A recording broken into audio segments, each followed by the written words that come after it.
J'ai fait 3390 € et 72 centimes avec ma Love Room en mars 2025. Bienvenue à tous, je suis Alonso, j'ai 29 ans, j'ai investi l'année dernière en mai 2024 dans l'immobilier avec ce premier appartement et j'ai terminé de le rénover comme vous pouvez le voir et maintenant c'est une Love Room qui cartonne. Le but de cette chaîne YouTube est de vous documenter toutes mes aventures dans l'immobilier en toute transparence, les réussites comme les galères et ça comprend les chiffres et donc j'ai décidé à la fin de chaque mois de vous faire une grosse vidéo récap build-in public. Les 3390 € et 72 centimes que je vous ai énoncé plus tôt sont du chiffre d'affaires. C'est ce qu'on a réalisé pour le premier mois de lancement de ma Love Room. Mais le plus intéressant et le plus important, c'est de savoir combien j'ai de dépenses chaque mois avec cette Love Room et du coup, combien il me reste dans ma poche en bénéfice une fois qu'on a déduit toutes les charges du chiffre d'affaires. C'est exactement ce que nous allons voir dans cette vidéo. Juste avant ça, je rappelle quand même le prix total du projet. On en a eu pour 60 000 €. J'ai fait un crédit sur 23 ans. J'ai acheté en SCI à l'IS. Tout ce qui est détails techniques de ce genre, je vous invite à aller voir ma dernière vidéo YouTube. C'est la visite complète de ma Love Room. Si vous avez des questions à la fin de cette vidéo, c'est la meilleure vidéo à aller voir. Normalement, vous aurez toutes les réponses concernant le projet. Du coup, je disais sur les 60 000 € investis, il y a 28 000 € c'est l'achat, 20 000 € c'est les travaux. On a 3-4 000 € de frais de notaire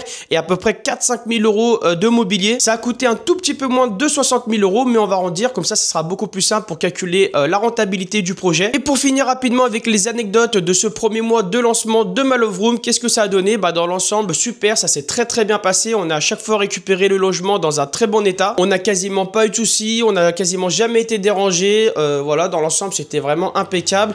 La seule grosse un petit peu galère qu'on a eu de ce premier mois, je vous l'ai partagé dans les vlogs, c'est au sujet de la télécommande du vidéoprojecteur qui est là-haut, là. Elle ne fonctionnait plus du tout et le problème avec ce vidéoprojecteur là, c'est que pour fonctionner, il a vraiment besoin d'une télécommande. Les boutons qui sont au-dessus ne servent quasiment à rien. On a dû être très réactif, trouver une solution. Les télécommandes, ça mettait trop de temps à être livré et du coup, voilà, la meilleure solution qui était la plus rapide, c'était carrément de racheter un vidéoprojecteur. Mais bon, rien de perdu. On compte faire plein de logements de ce type et à chaque fois, bah, acheter des vidéoprojecteurs.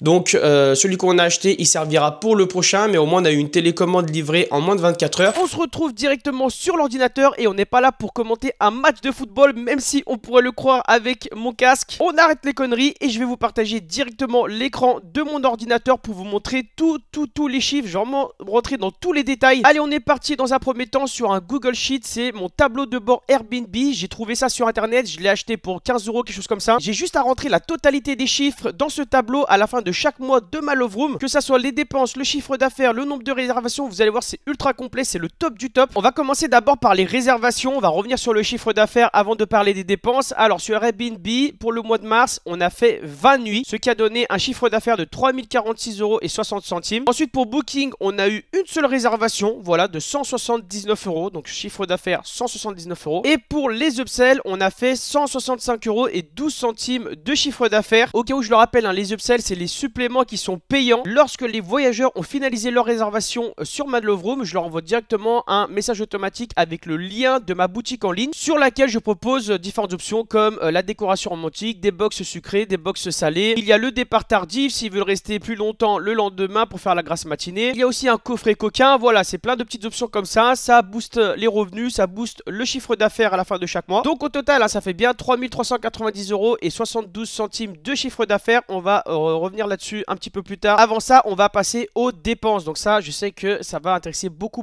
de monde. Normalement, j'ai listé absolument toutes les dépenses du mois de mars. Je pense n'avoir rien oublié. Et on est parti. On va vraiment lister toutes les dépenses et rentrer dans les détails. Pourquoi, comment, machin. Donc on commence avec le crédit. Je vous rappelle, je me suis fait financer par la banque du coup 48 000 € sur 23 ans pour un taux à 4,45. Normalement, on devrait être plus dans les 280-290 € de mensualité. Pourquoi on est seulement à 181 €? Tout simplement, j'ai demandé un différé à la banque. Ils m'ont accordé seulement le différé partiel. Il me semble que ça, c'est sur 2 ans. Donc en gros, pendant 2 ans, je vais rembourser seulement les intérêts à la banque et non le capital. Pour l'instant, ma mensualité est du coup à 181 € et 5 centimes. Ensuite, pour l'eau, j'en ai eu pour seulement 59 € à ma grande surprise. Alors qu'il me semble, si je dis pas de bêtises, je me rappelle plus pour le mois de mars, mais il me semble qu'on a consommé quasiment 10 000 litres, je crois. Pour le coup, c'est pas si cher que ça, donc super. Par contre, au niveau de l'électricité, on a 199 € et 92 centimes. Là, ça pique un peu plus. Pour Internet, je suis chez Orange. Et voilà, on est à 20 €. Pour la taxe foncière, vu que l'année dernière, c'est le vendeur qui l'avait déjà payé, je sais pas encore du coup de combien elle est réellement. Donc j'ai fait une estimation. bon et je pense qu'elle est à peu près à 48 € par mois. Les frais mensuels de l'expert comptable sont à 50 € environ. Le ménage pour l'instant, vu que c'est nous qui le faisons, mon père et moi, ça nous prend moins d'une heure, on a le temps de le faire. Donc pour l'instant on s'en occupe, on le déléguera une fois qu'on commencera les travaux, on commencera le deuxième projet. Donc pour l'instant 0 €. Le channel manager qui sert à envoyer les messages automatiques et surtout à éviter qu'on ait double réservation avec Booking et Airbnb. Le truc le plus important pour que votre projet il soit automatisé quasiment à 100%. Tout est regroupé sur le channel manager. Bon, c'est un peu cher, c'est 42 € par mois, mais c'est très utile. Les upsells, du coup, que je vous ai parlé un peu plus tôt, c'est de l'achat-revente, hein, clairement. Donc, du coup, j'en ai eu pour 56 € et 79 centimes de dépenses. Donc, du coup, sur les 165 € qu'on a eu, et du coup, il y a un petit peu plus de 100 € de bénéfices sur les upsells. Les consommables, j'ai mis 0 € parce qu'en fait, on les avait achetés avant que le mois il démarre et je ne sais absolument pas combien ça représente. Mais en gros, on parle de sopalin, de papier toilette, de café, vraiment tous les petits consommables, les trucs qu'on laisse au logement tous les jours pour les voyageurs. Pour la copropriété, j'ai fait un calcul, on est à 23 € et 42 centimes mensuels. Les assurances, j'ai absolument tout regroupé, assurance emprunteur, assurance P&O, on est à 17 € et 33 centimes. Au niveau de la laverie, on est à 61 € et 50 centimes. Donc voilà, on fait des laveries dès qu'on a un roulement à peu près de 5-6 au niveau de la literie. Et dès qu'il y a eu 4-5 passages, on va faire une grosse laverie et on lave tout. Donc on en est pour 61 € et 50 centimes, je l'ai dit, pour ce mois. Ensuite, les frais bancaires de l'ASI, parce que oui, j'ai acheté en société civile immobilière à l'impôt sur les sociétés. Je suis pas en nom propre, voilà, donc ça m'a coûté 8 € et 50 centimes. Au niveau des imprévus, j'ai noté la télécommande qui est le réel vrai achat au niveau de la galère qu'on a eu ce mois-là. Donc du coup, la télécommande 35 € et 99 centimes. J'ai pas compté le vidéoprojecteur parce qu'on va le réutiliser dans un autre logement. Donc c'est pas comme si c'était un vrai achat. C'est pas comme si on allait mettre 460 € chaque mois dans le logement. Donc je l'ai pas compté. Les abonnements streaming, donc c'est Netflix, Amazon Prime et Disney+. On en a pour 25 € et 47 centimes. Les commissions plateforme, donc ça c'est les frais de service de Airbnb et de Booking. Au total, on en a eu pour 580 € et 49 centimes. Quand on reçoit les paiements, les commissions sont déjà déduites du paiement. Mais j'ai ajouté les commissions dans les dépenses parce que sinon ça n'aurait pas donné le bon chiffre d'affaires dans le tableau. Pour les impôts, on est à 0 €. Pourquoi? Parce que les premières années, normalement, on va être en déficit au niveau de la SCI. On va amortir un maximum de charges. On a tous les travaux déjà qu'on peut amortir. Après, franchement, la Love Room est tellement rentable que je sais pas de combien de temps ça va durer, mais normalement les premières années on aura 0 d'impôt sur les sociétés, sachant que c'est pas mon but de me payer tout de suite avec la SCI, donc je peux la laisser en déficit le plus longtemps possible, comme ça on paye pas d'IS. Si jamais on doit payer quelqu'un, en priorité ça sera mon père, et donc lui on le paiera avec en charge, on lui créera une micro-entreprise et directement du coup voilà on pourra le payer, moi ça sera déduit de mes charges. Et voilà hein, du coup un des avantages à être en SCI à l'IS, c'est qu'on va pas payer d'impôt au début, donc on a 0 €. Et pour la taxe d'habitation, par contre, ça, on la paye bien. On est, j'ai calculé, donc j'ai fait une estimation pareille. Normalement, on va être dans les 37 € par mois. Ce qui nous donne, du coup, un total de dépenses pour le mois de mars de 1446 € et 45 centimes. Sur les 1446 €, c'est pas ce que nous a coûté la Love Room. Faut pas oublier qu'il y a les commissions des plateformes qui sont ajoutées dedans. Et les commissions de plateforme, on en a seulement si on a des réservations. Ok, c'est pas comme si c'était des charges mensuelles fixes. Hein. En gros, pour avoir le vrai total des dépenses, il faudrait faire 1446,45 moins 580 € et 49 centimes les frais, les commissions des plateformes, ce qui nous donne 865 € et 86 centimes. Donc ça c'est vraiment ce que la Love Room nous coûte chaque mois. Ça représente vraiment du coup, comme vous l'avez vu, donc l'électricité, l'eau, le crédit, la laverie, taxe foncière, channel manager, taxe d'habitation, l'expert comptable, etc. C'est vraiment du coup entre 800 et 900 €. Je pense qu'on aura comme charge fixe mensuelle. C'est vraiment sur ce montant là qu'il faut qu'on se base chaque mois pour être rentable. Ma nuitée est environ entre 150 et 220 € et il me semble que c'est à peu près du 170 € du coup en moyenne. Donc on va faire 865 divisé par 170, ça nous donne 5,09. Donc en gros, il nous faut 5 nuits pour rembourser toutes les charges qu'on a mensuellement fixes. Vu qu'il y a des commissions avec la plateforme, on va dire 6 nuits, ok? Donc il nous faut 6 nuits seulement par mois pour rembourser les charges, et au-delà du coup c'est vraiment du bénéfice. Et en parlant de bénéfice, du coup ça nous donne 1944 € et 27 centimes pour ce premier mois. Mesdames et mesdames, si c'est pas incroyable! À la base de la base, l'objectif était de faire minimum 3000 € de chiffre d'affaires dès le premier mois pour générer, voilà, viser environ 1000-1500 € de cash flow net par mois. On peut dire que dès ce premier mois de lancement, c'est une réussite. Voilà, l'objectif est accompli. On a dépassé les 3000 €, on a dépassé le cash flow, on a 1944, c'est énorme. Bon, je vous l'accorde, accorde, on n'a pas de frais de ménage. Normalement, le cash flow sera un petit peu moins quand on aura délégué le ménage.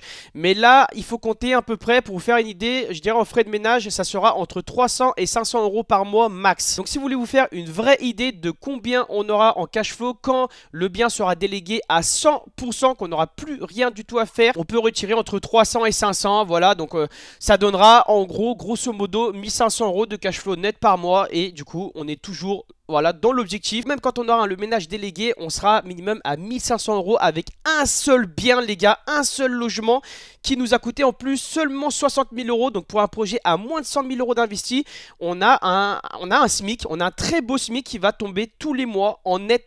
C'est magnifique, c'est magnifique, c'est très beau. Je suis trop content que ça se passe aussi bien pour ce premier projet. Je suis très fier de ce qu'on a accompli, de ce qu'on a fait avec mon père. Et j'ai vraiment pensé à tout pour cette vidéo. Qu'est-ce que ça donne du coup en termes de rendement? On se retrouve avec mon meilleur pote ChatGPT qui va nous éclaircir un petit peu plus. Donc qu'est-ce que ça donne en termes de rendement? Alors sur un investissement initial à 60 000 euros, on arrondit, ça donne mesdames et mesdames un rendement brut de 67,81%, un rendement net du coup mensuel de 38,89%. Pour ceux qui en ont aucune idée de ce qu'elles valent ces valeurs, on va comparer avec les investissements classiques en France en 2025.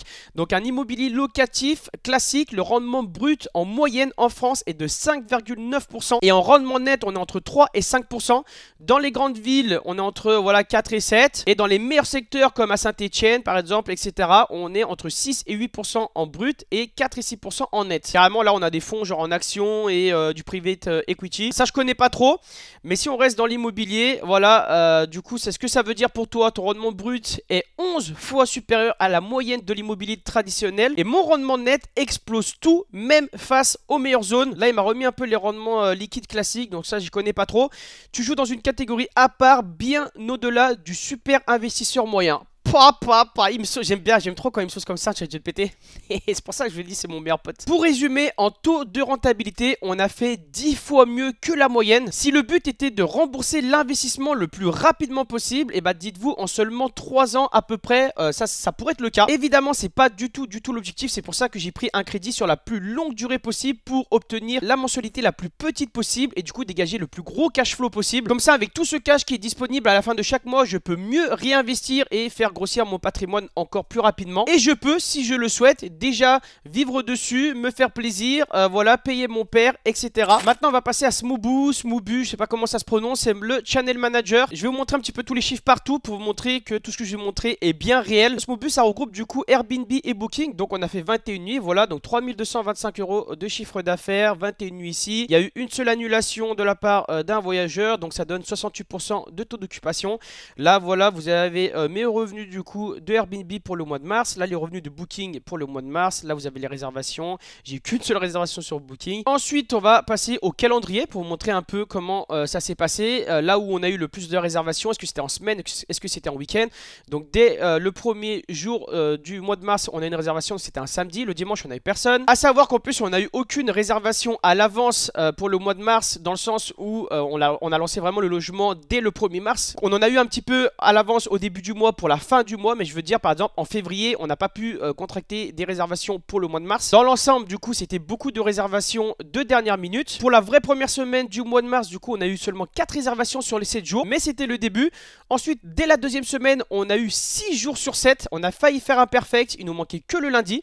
Troisième semaine, pareil, 6 jours sur 7, on a failli faire la première semaine complète. Il nous manquait cette fois-ci le jeudi. Et là, vu que c'était la fin du mois, généralement, il y a un petit peu plus de trous. Les gens ont moins d'argent à la fin du mois. Voilà, pour un premier mois, ça reste très bien. 21 nuits sur 31, on aurait pu faire mieux, mais on n'avait pas de réservation à l'avance vu qu'on l'a lancé dès le début du mois, dès le 1er mars. Mais ça s'annonce super bien pour la suite. En plus, pour vous faire une idée, le mois de mars n'était même pas terminé, qu'en avril, on avait déjà 12 réservations qui ont été prises à l'avance. Et ça, par exemple, pour mars, c'était pas possible. Donc, vous imaginez, on a déjà 12 jours d'avance pour le mois d'avril et tout le reste, du coup, ça va se faire au fur et à mesure en mode dernière minute. Ensuite, on passe sur l'annonce de ma Love Room sur Airbnb. Malheureusement, je peux pas vous montrer le mode hot là sur l'ordinateur dans lequel il y a tous les analytiques parce que tout simplement, ça fonctionne pas. La page, je peux rien faire dessus. Comme par hasard, ça fait 2 jours là que le mode hot, il est inaccessible. Donc, pour ce premier épisode de Building Public, on fera 100. Mais pour les prochains, on rentrera bien en détail. Je pourrais tout vous montrer, vous inquiétez pas. Donc voilà, je vous montre un petit peu à quoi ça ressemble. À la fin du coup de ce premier mois de mars, on a fini avec une note de 5 étoiles. On a eu 14 avis de 5 étoiles en un seul mois. Franchement, c'est le top. Donc, on a fini coup de cœur voyageur. De souvenirs, on a fini perle rare. On faisait partie du top 10% des logements préférés sur Airbnb. On est passé super hot aussi dès la fin du premier mois. On a eu beaucoup de chance parce que normalement, l'évaluation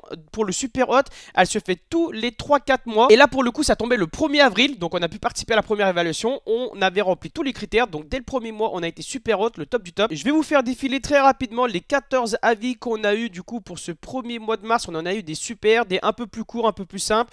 Et on a eu aussi également des gros pavés, des gros romans. Et vu que j'ai pas les chiffres sous les yeux, vu que l'interface ne fonctionne pas, je vais essayer de vous les donner à peu près de tête. On a eu à peu près, je dirais, 2000 vues sur l'annonce. Ça veut dire qu'il y a eu un peu moins de 2000 personnes qui ont cliqué sur notre annonce quand ils ont recherché un logement sur Airbnb. J'ai pas les chiffres exacts, malheureusement, c'est un peu relou, mais il me semble de tête c'était à peu près ça. Donc du coup, j'ai même pas la conversion, mais je crois que la conversion, ça représentait un peu plus de 1,20. J'ai pas les chiffres, je suis désolé les gars, c'est ça m'énerve un peu là parce que le site il fonctionne pas. En termes de wishlist, donc ça c'est l'ajout en favori. Il y a eu à peu près, je crois, c'était 200 personnes qui ont ajouté notre logement en favori pour le mois de mars. On termine avec les virements sur mon compte bancaire de la SCI au Crédit Agricole. Voilà, je vous montre un petit screen vidéo directement de tous les virements de Airbnb, de Booking et des ventes additionnelles. Et oui, vous avez l'habitude maintenant sur cette chaîne que je vous partage vraiment tout en totale transparence. Il n'y a pas de chichi, il n'y a pas de blabla ici. Je vous invite à cliquer sur le premier lien qui est dans la description. Vous allez pouvoir rejoindre ma communauté sur WhatsApp. Je vais vous mettre pas mal d'astuces là-bas et j'ai déjà commencé avec un guide gratuit pour investir dans une love room ultra rentable en 2025. C'est un petit PDF de 8 pages. Je vous explique pas mal de trucs. Franchement, c'est vraiment sympa. J'ai eu des bons retours pour l'instant dessus. Pour le télécharger, tout simplement, il faut trouver mon numéro dans la communauté WhatsApp, m'envoyer un message. Vous